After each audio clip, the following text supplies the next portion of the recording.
today, as every week, is with you Knowledge Empowers, and it's me, Kat, 안녕하세요. Then we have Baruch. Hello, hello.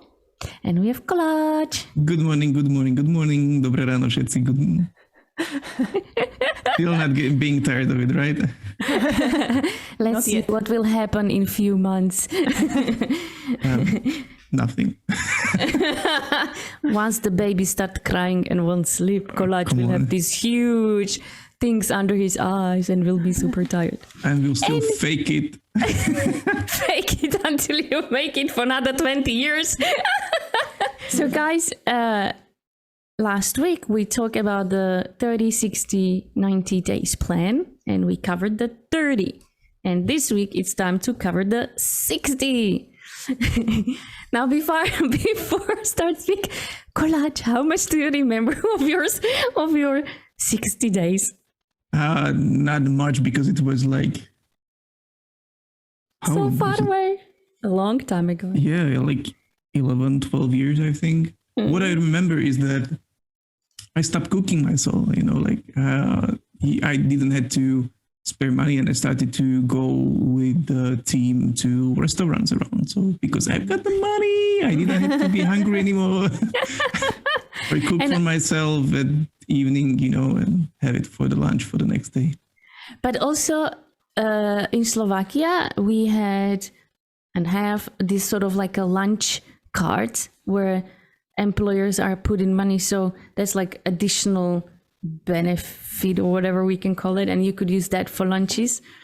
So yeah, it depends. Some companies even have their own cantina, and once you enter, you have free lunches at the cantina, or like whole bars, like you can take any water, juice, whatever you want to. So you're pumping it at home so that you have something for home. I've heard of those. I never seen those. Well, we had the water tank, right? So. Oh, wow. Like by the tap, way, hold on. To clarify for everyone, the water in Slovakia is drinkable. Tap water is drinkable. You will not get any kind of diarrhea or anything. It's like you just go and have it, just so everyone is clear. We are not one of those countries you need to go and buy the bottled waters or anything. So providing the water is like, wow. And but they are obliged to do that. Let me emphasize the sarcasm in it. Wow.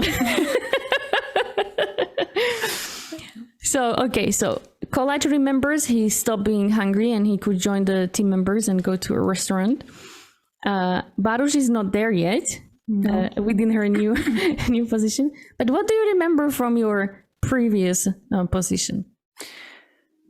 I honestly also don't remember much. Also, it was like 12 years ago. But okay. Let's go back when you moved to China. Mm-hmm. Do you remember what was your 60th day in China? I don't think that's a really good question. Sorry, Kat, because I didn't start a new position at the time. So it wasn't like I had to learn new things. I had to learn about the team there, right? But it position was the same, but like environment total different, culture total different, country different, new accommodation, new office. So right. Didn't you feel? Well, office honestly looks like every other office. But didn't you feel at least like tiny bit, I don't know, maybe in stress or a little bit afraid or like, oh my God, where am I? Well, I went there with expectations such I went to UK, the same expectations. Like if this will not work out, I will at least last 1 year here and then return home. Mm-hmm. And if I will like it, then I will stay longer. I was looking forward to meeting new people, learning new culture. So I think that made it easier just to, learn and adjust. Mm-hmm. For me, it honestly, it wasn't a struggle, at least not those first 60 days. Okay.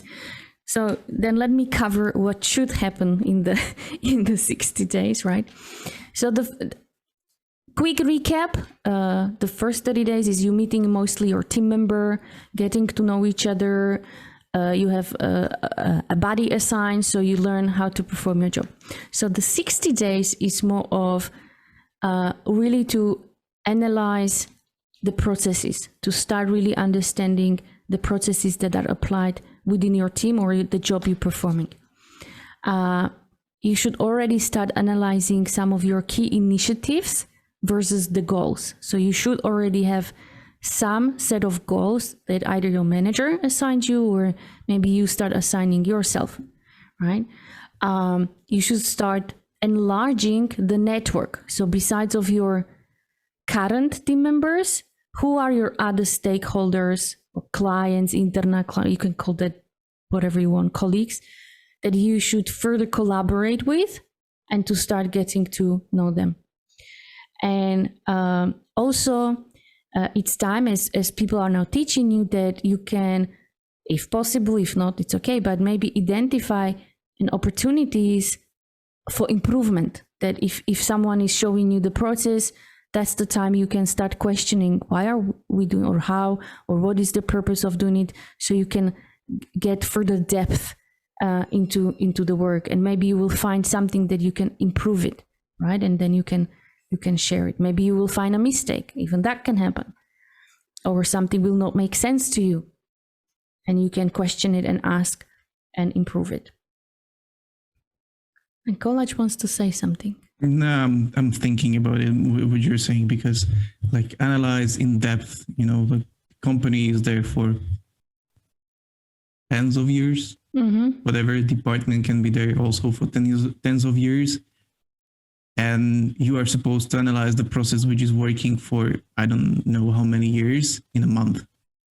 No. What I meant by it is more of, so take me, I'm supposed to deliver an event, right? An education to someone. So I will just take that part of the process, like how do I deliver it? What are my steps to deliver an event?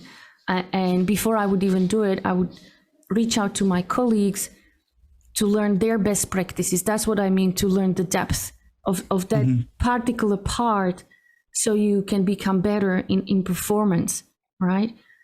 Try to reach out to your colleagues, learn their best practices. So to focus on execution mostly. Yeah. But it's not the only time, I think, that when you're supposed to analyze it, or correct. Yeah, maybe the first time that you really go. The first time, yeah. Yes, that's where you started, and then you will start continuously working on yourself, on everything. But that's when you start, because the once you understand the starting point, right? Like what to do, how to say that, like what type of question you're supposed to ask, or like I remember when I joined in this company, and 3 weeks after I was in this company, I had to deliver a 2-day workshop for newcomers that consisted of 17 different speakers. Right? It's a lot. I had no idea where to start, nor did I know the speakers, no one, nothing. So yes, I did have call with the program manager, who told me what's the workshop about, how it's supposed to be delivered, etc. And there was someone else who reached out to and seek for the speakers, also send out the invite. So I had to sort of jump into already a process that someone already started to prepare and work on, and then somewhere to get my feet in, understand where that person ended, to take over and then start delivering. And it was actually, on top of that, even my boss flew from America here. So it's like, not only that, you also have like a supervisor watching you as well. And I had no clue about anything, even like, how do you get refreshment? Who are the IT people or facility team that can, if something, I don't know, a beamer breaks down, which it happened. The lamp stopped working. I didn't know anyone, so it was like, okay, was a break, and I was like, give me a second. I went somewhere to the first floor. We have like a facility team there, and I asked, can someone help me? That room doesn't work, this. So they went in. I immediately wrote down their names, and then whatever like this happened, I wrote down the names. And then once the workshop ended, the first thing I did was I invited those people for coffee, because in our building we had a coffee shops, and to introduce myself and said that I'll be using facilities such as like big rooms for events. And so I have that relationship to understand how does it work, how do you and where do you contact or report if something doesn't work. So to learn very quickly. So Kat, you're talking about people. So which key people or key departments have you befriended this way? IT is one of those. Facilities? IT, facility, HR. HR. So 3 people basically. 3. Or 3 departments which you need to cover. Yeah.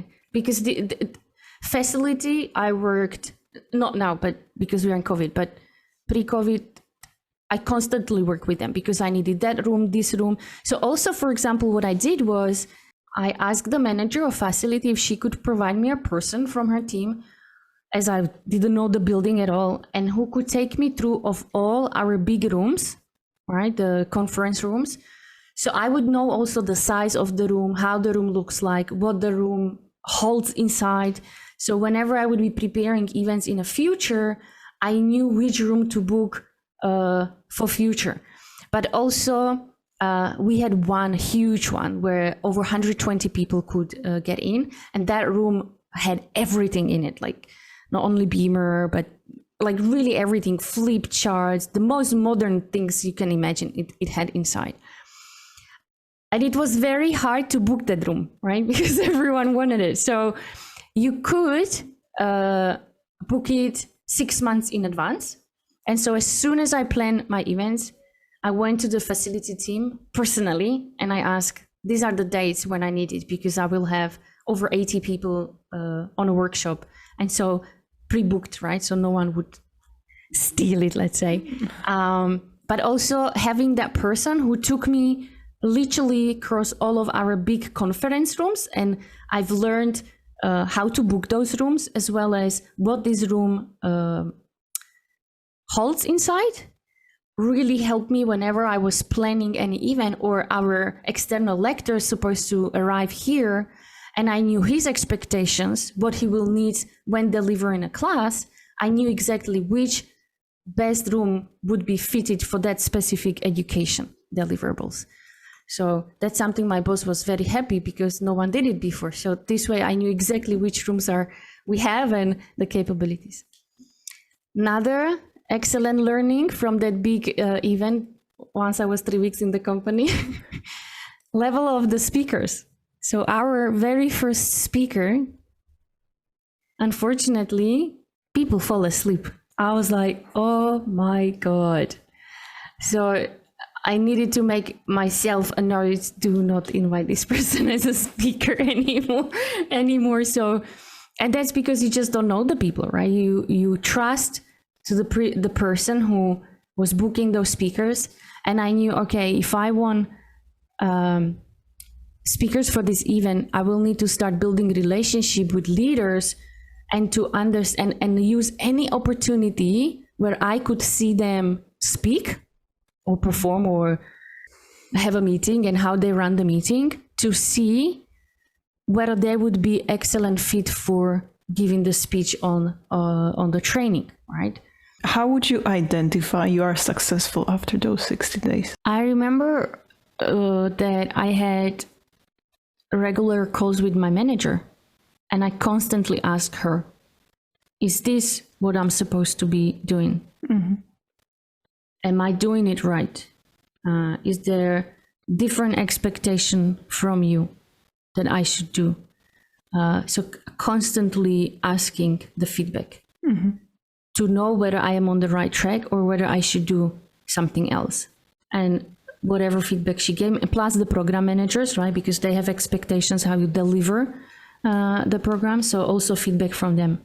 Mm-hmm. That's what I did. Well, I remember that first 2 months or first 3 months or even half of a year is a bit more intensive when it comes to discussions with your manager or direct supervisor, because you need to somehow fit in. So what I've done is that, for example, for the first month, I had every week for like 30 minutes with my manager to discuss, are we going the right direction? Do I understand it correctly? Can you clarify this? How are we aligning? So having these interlocks frequently is, I see, a really good thing. But afterwards, it will decrease, after some time, after 3 months, 6 months, when you get more confident, the periodicity can decrease. It's up to you if you want to. I remained at that 1 week periodicity because it fits me. But you can go and have a further discussions or smaller interlocks or something like that. And it also depends whether you're junior or whether you are senior. So in this job, as I'm senior, I was the one asking for feedback, right? I was the one like, is this what I should do? Should I do it differently? But I remember when I was junior that I had assigned a buddy, and he had like prepared sets of when he will sort of allow me to move to the next step. Mm-hmm. Once he saw I'm able to perform or do, he moved me to the next step. And when I asked, can I already start? He was like, no, spend this time on this. But I'm like, you can see I don't know, for example, I was building a code and in a one content management system, and it took me 1 hour. And he, because when he was teaching me which component you use, etc. And I looked at him, I was like, cool. And until you will be able to do it under 10 minutes, we will not move forward. I was like, what? But really after, I don't know, 3 weeks, I think, I really did it like under 10 minutes because you already know the components and it's just much quicker, right? And then he was like, okay, now it's okay. Now we can move to the next step. And so really depends on also seniority of you and how well you know the tools, and it's okay to take your time. That's why you have that buddy assigned, and they are the one saying when, and it's just fine. You just need to make sure that you are meeting their points. Mm-hmm. Right? What would you suggest if your buddy or mentor doesn't have a plan like this? Ask for one. That's why you should have the so we mentioned last time in the first 30 days, daily calls with your manager, right? Mm-hmm. In your 60 days, maybe once a week, but in the first 30 days, if you don't have a buddy, ask for one. Quickly, like, dear manager, I don't have anyone that is teaching me. Unless it's the manager, him or herself. But in the 60 days, if there is still like no one, ask quickly. Otherwise, how are you going to know what you're supposed to do? Well, I'm thinking whether you need to have a buddy because, well, there are, or it's definitely good to have a buddy, just so that I'm totally agree with that. Just that some of the positions are pretty ambiguous. Sometimes a position or the role is opened and the company has no clue what they are expecting. They know that they need somebody with this skill in the company because it requires and they have this certain need, but they have no clue what the processes are. They have no clue how it's going to look like at the end. There is nobody to learn from because you're the first one. So there is nobody when it comes to that. Mm-hmm. So I think that there are two things which are helping us or which can help you as well. And first of all, we are social learners as humans. So we are really good at observing and learning by ourselves, So I observe something somebody else is doing and I take it over. So even if you don't have a buddy, just check what the others in your team are doing and you can actually, based on that, do your thing. Like, okay, I see that there are other even managers in my team. So what are their processes? How do they work? So it's not like they are telling me to do, but I'm observing, they sent invitation first, then they've done that, they've done then another step. The other thing, which is the continuous improvement, I would say, the empirism we've talked a bit during our break. So you do something and you improve afterwards. So you've done an event and you've carry over some lessons learned and you do it better next time. And that's how you can work in ambiguous environment when there is nobody. You will do something and you will see if it was good, if it was bad, and you improve, course correct, and do another thing afterwards. Or check similar position in other organization and ask them how they are doing that, where they started, etc. And maybe you can take over some of that and start bringing or building on that. Yeah. And if all this fails, you just need to remember what's the purpose of your job, or find out, if you don't know it, find out from your manager why you were hired. And that's how we end today's session. So guys, thank you very much. Stay tuned for next episode where we will cover the 90 days. And with that, 수고하셨습니다. Bye bye. Bye. Have a nice day. Ciao, ciao, ciao. This podcast represents our own opinions, experience, and our own ideas. We do not represent any official statement from our employers, and this is not their official channel representing the company.